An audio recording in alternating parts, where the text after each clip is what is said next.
Making a solo debut is actually a complex process. Many things have to be taken into account for a solo debut to happen and then be successful. Over the years, the seiyuu industry has graced us all with awesome talents both as seiyuu as well as singers, with some of those seiyuu making awesome transitions to the music industry. However, behind those successful stories, there are plenty of cases of seiyuu that badly timed their debuts and thus are not popular right now, or even if they are, they struggle to sell enough copies of their CDs to actually be considered successful solo artists. Then there are those seiyuu that made a late debut age-wise, however incredibly early career-wise, something that ended up hindering their chances at being popular. Let's kick off this episode of Seiyuu Lounge.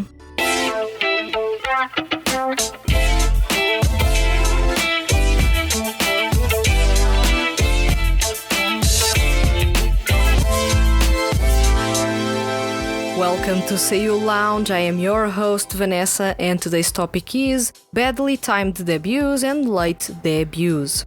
Once again, this topic is inspired by a comment by PM on episode 46 of Seiyuu Lounge. Without further ado, let's resume this topic from where I left it off in the previous episode. If you haven't checked episode 50, I invite you to do so because this episode carries over from it. And speaking of carrying over, popularity in 2D projects is just that, it does not carry over to solo projects. Although much has changed since the early noughties and early tens, and seiyuu are now, if they put effort into their music, welcomed with open arms by the music industry, there are a couple of things to have into account coming from their fans. Popularity from 2D music projects does not carry over to solo projects. That's the hard truth. And that's because of how fans of 2D music projects interact with the work by the seiyuu part of those projects. There are many seiyuu fans that absolutely refuse to follow the music endeavors of their favorite seiyuu. Those fans may have their own reasons for not wanting to follow the music endeavors of their favorite seiyuu. However, the fact that there's a fringe of fans that won't follow that seiyuu if they venture to the music industry should serve as a red flag for a solo debut. Why is that? If a popular seiyuu has, for example, a fan club and there are 5,000 registered paying fans, how many of those actually want to follow their music career? And out of those, how many will actually purchase their music? It makes you think, doesn't it? Now imagine seiyuu that are only popular in the context of the 2D music projects they are a part of. Outside of that, fans don't really care much about their endeavors in the music industry, regardless if those are solo or as part of a band or unit. A good example of that is Kent Ito as part of Matero versus Kent Ito as part of U-Make. He's massively talented as a singer and he is a skilled music composer with plenty experience under his belt. I believe he is one of the most talented singers among male seiyuu, yet it seems that people have yet to notice that aside from his work in 2D music projects. And thus, he does not experience the same level of popularity in his personal music projects as he does as part of 2D music projects. Let's see. As part of Matero, he's got multiple gold records and hundreds of thousands of music streams. As part of U-Make, he doesn't sell well and music streams are low. See what I mean about the popularity from the 2D project not carrying over to the seiyuu? And notice how dangerous it is for seiyuu nowadays to make solo debuts based on that popularity. Once again, I mentioned Gakto Kajiwara's solo debut that has exactly that at its core. It's a debut cashing in on popularity boom due to being in a buzzworthy 2D music project. Well, some fans only follow 2D groups because they don't want to feel attached or feel disappointed in seiyuu should they do any wrongs. You know, the cheating scandals, bad or improper behavior, and the sort that from time to time hits the tabloid news in Japan. When seiyuu are pondering their solo debuts, they should have into attention that their fan base is actually pretty complex. There are fans that only follow them because they are part of a specific 2D music project. These types of fans don't really care about the seiyuu by the end of the day, they only care about the characters they voice, and thus they are, usually, not the type of fans that will support the seiyuu solo career or any group or seiyuu unit endeavors. Then there are those that are only fans of the seiyuu's voice acting work and don't care about the music. Those are the purist fans. Although not a rule, most old-school fans of seiyuu fit this bill. And lastly, there's a fringe of fans that follow everything they do and are keen to support them by purchasing their music or even streaming it. Those are a fringe. And when weighing whether or not to make a solo debut and to avoid messing up their debut and falling into oblivion as artists, seiyuu should only make a debut if those fringe numbers are, in estimate, around 2,000 to 4,000 fans. Below those numbers, their solo debuts are going to be made in insanity difficulty mode. How to know if they have around 2,000 to 4,000 fans? From time to time, seiyuu do fan sign events, album release events, and hold online shows that only those that pay can have access to, and some even launch fan clubs. For most of those activities, fans will have to register on a website, something that is instrumental for seiyuu and their talent agencies or music labels. Although all of those sound like fun activities for fans to partake in, there's a twist to those. Those events or platforms serve as a way to gauge how many fans that specific seiyuu has. There's plenty of other ways to assess that, but these are usually the chosen ones, as the number of people attending a birthday or fan sign event, for example, can't be gamed, which is to say, there can't be one person pretending to be 30 or more.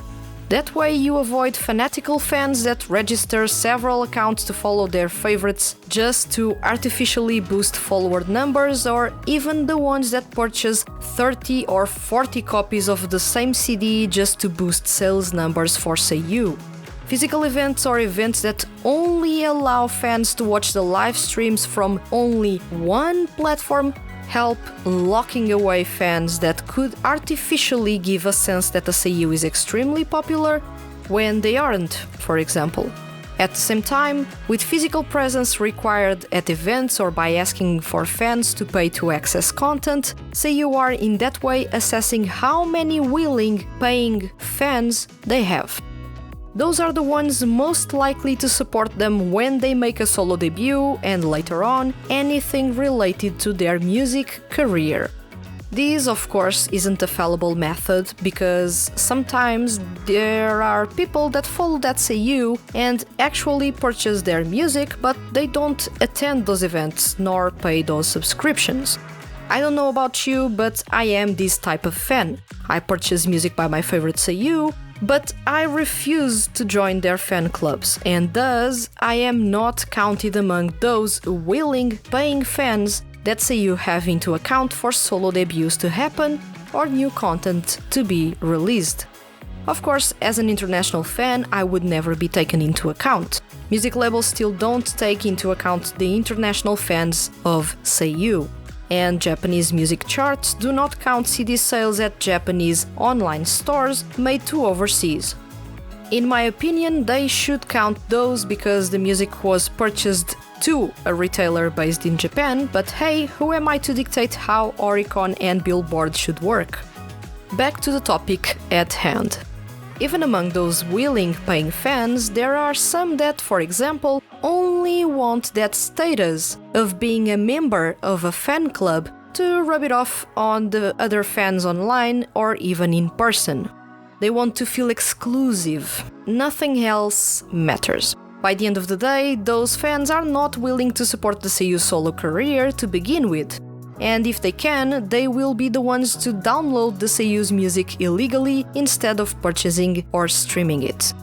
There may be exceptions though. However, if you check Yahoo auctions in Japan, you'll see plenty of fan club exclusive merchandise for sale, so you can take your conclusions from that to gauge what type of fans are those that chase after a status within a fandom. All this to say, when it comes to solo debuts, fans are a wild card. You can't really predict to amazing detail how many fans a seiyuu has, or if something minor in their career will or not affect those numbers. Fans are indeed a wild card, even for music labels. After talking about rushing solo debuts and how success in 2D groups does not translate to real fans, it's time to cover another topic. Is debuting late in a seiyu's career a bad idea, and how late is that late? As long as the seiyuu is passionate about being an artist, I'll say that it's never too late to make a solo debut. However, the music industry doesn't think the same. And fans also don't think the same. Music sells because it is trendy. At times it sells because it has depth. But we can all agree that most of the times music sells because seiyuu have good looks. Yep, looks help selling music. I've talked about it on episodes 46 up to 48 on how the idol industry has been influencing seiyuu artists, and one of the ways it is through the insane visual standards required of seiyuu to make solo debuts. Good looks sell because people love to watch beautiful or handsome people. Sometimes the quality of the music doesn't even matter to those fans, they only care about the looks. And that's why, while there are plenty of charming and handsome seiyuu in their 40s and 50s, truth is, not many people consider seiyuu in that age group to have good looks, and thus, even if they are insanely talented as singers, they won't fare that well should they want to make a solo debut. And that explains why some seiyuu tend to stop their solo careers when they reach their 40s. There are some exceptions like Jurota Kosugi, that kicked off his solo artist activities pretty late into his career, but his case is far from being a rule among seiyuu. For music labels, a late solo debut is one made in their 30s. You'll want to nab the seiyuu you want for your music label in their mid-20s. By that time, they are no longer rookies, with some exceptions, and they have those young looks that most people want to see in their favorite artists.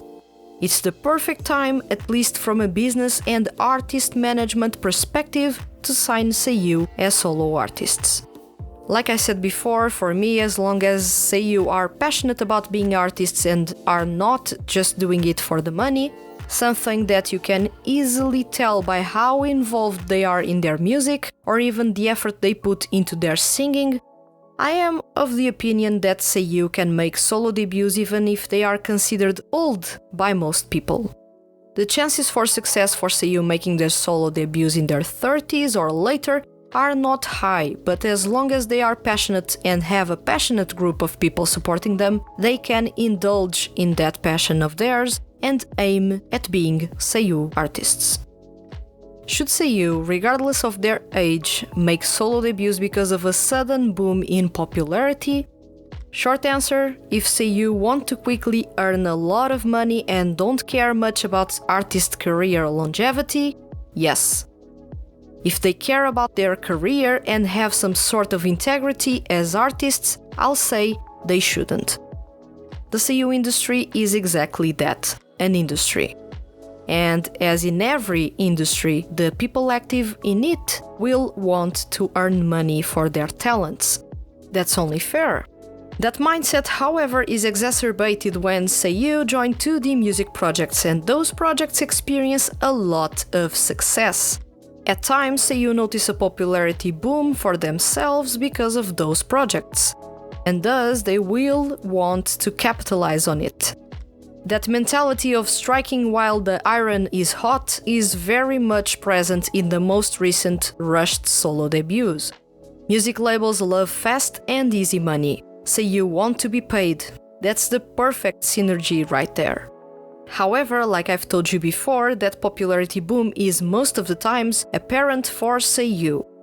The popularity Seiyuu experience as part of successful 2D music projects seldom carries over to Seiyuu debuting as artists. I believe, however, that although those are golden chances to earn a lot of money and may only come once in their career, and with luck can lead to solid careers, the unsuccessful cases are more than the successful ones to justify jumping on the hype. Thus, in my opinion, I believe Seiyuu shouldn't kick off solo careers based on a particular isolated boom in popularity. If it is a continuous rise in popularity that is accumulating the more projects they join and work in, then there's that golden opportunity. People are genuinely interested in that case. There's genuine popularity there, not just sporadic. Why should Seiyuu wait to make a solo debut? After all these, you may already have a clear idea of what I think is the best approach for Seiyuu wanting to make solo debuts. I believe Seiyuu must be more patient. They need to wait for a good opportunity that leverages both their experience and skills. Yes, Seiyuu will want to capitalize right now on the popularity they have because of a 2D music project before that project fades away. Yes, that opportunity may only come once in their career, and then music labels lose interest in them, but think with me. If the music label was only interested in them because of their popularity in a specific 2D music project, was that going to be a good solo debut had the Seiyuu signed to it?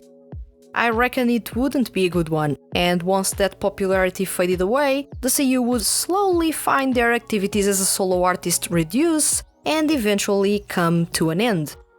There may be diamonds in the rough in the Seiyuu that make solo debuts really early on in their career, but those are exceptions.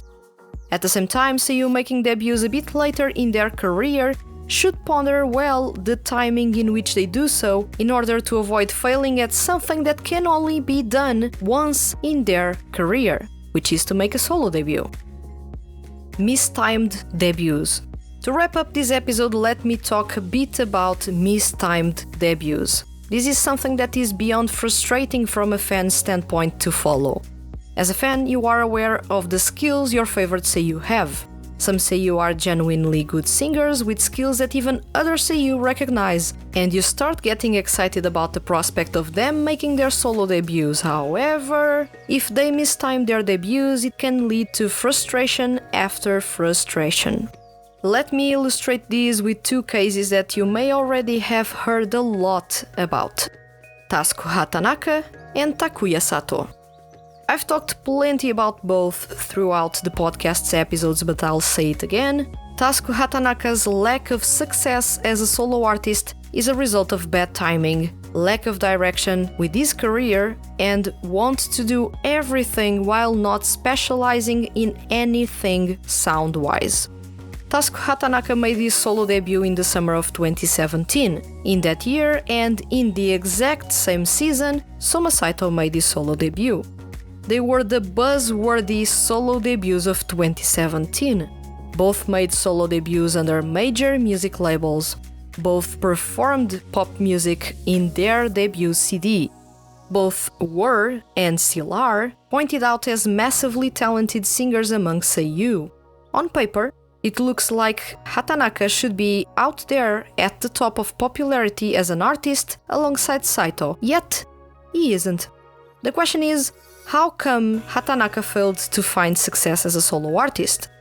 Bad timing, going head-to-head with the obviously more experienced and popular Soma Saito, and the lack of consistency in his solo career in terms of having a sound people can say it is his, are at the core of his lack of success. Also, when Saito followed the basic rookie artist formula of releasing two singles in the same year and in quick succession, Hatanaka took almost a full year to release his second single, thus leading to all momentum and hype about him as a solo artist to fade away. To top it all off, there seems like there is no big plan being followed as an artist. You can't notice his growth as he keeps changing music styles and singing techniques. That makes it impossible for people to follow him with more attention, and that's because while some may be fans of one of his CDs, they aren't of the others because every single CD is completely different in tone and sound. All things considered, I believe Hatanaka should have made his solo debut in 2020 instead of 2017. People started to notice him with a bit more seriousness because of Dying Wish, single featured as the opening theme in Moriarty the Patriot. Fans continued to follow him in Twisted Hearts, as the tone was fairly similar across both singles. Then you have his popularity due to the sports anime Skate the Infinity and his work in the Paradox Live franchise as part of Akan Yatsura. If there ever was a perfect time to make a solo debut for him, was in 2020, when he was already with a solid repertoire as a seiyuu and had a good batch of popular 2D music projects under his belt. He should have waited a couple of years to make his solo debut, after all, he's still young. In 2020, he was 25 years old, the perfect time for a solo debut. There was no need to rush it at all and make a debut in 2017. That delayed debut, allied to a certain direction for him as a solo artist, would have put him out there on top alongside Soma Saito and Yuma Uchida as the most popular artists among the 90s generation of seiyuu. Unfortunately, as a fan of his singing skills, it is frustrating seeing that people notice him, but it seems that something isn't clicking because his sales are poor for every single CD of his, even if there's hype surrounding a specific song. Takuya Sato is yet another good example. I find his solo debut to be quite unexpected, as Sato has always been really popular as a narrator, but he is yet to experience the same level of popularity and recognition as a voice actor in anime or as part of 2D groups. In 2015, he made his solo debut under Frontier Works, and surprisingly, all his CDs ranked within Oricon's top 40. After releasing several CDs performing fairly well, his solo career activities halted with the release of Monologue. Parallel to that was still a sparse stream of roles in anime, which meant that exposure to the masses was very little, which doesn't help putting his name on the spotlight. I believe Sato is yet another case of a rushed debut, not because he was considered young by the time he made his debut, but because he made it when he was not that popular, not having enough work done in 2D music projects that would draw some people to his solo work. If Sato had waited to make a solo debut in 2019 or even 2020, he could still be active as a singer, capitalizing on his popularity from the anime series he's worked in since 2015, as well as his work with the popular 2D group now turned into a 3D group. Trigger would be certain to make his solo career a success. People have noticed him, he's got a strong, passionate following. I believe that now, because of Aopella, Sato could have a chance at perhaps restarting his solo career. It could work this time around even if it is not a debut. He's the type of talent that Lantis or Pony Canyon would pick and embrace. At least if he wanted to return to the music industry as a solo act, I'd love to see him succeed. He does really have an insane talent as a singer, as proven by all his work in the various 2D music projects he's a part of, and even as a solo artist. Even if his songs were not extraordinary, he always delivered his best, outperforming the instrumentals given to him. However, by the end of this episode, these are only just what ifs.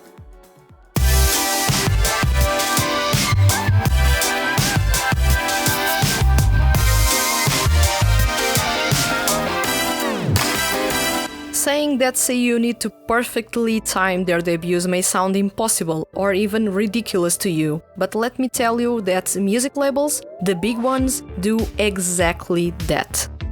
They survey the market, wait for the perfect opportunity, and sign to that Seiyu they wanted, thus making a debut in the time they deem perfect, usually without big competition for them to perform well on the Oricon's charts.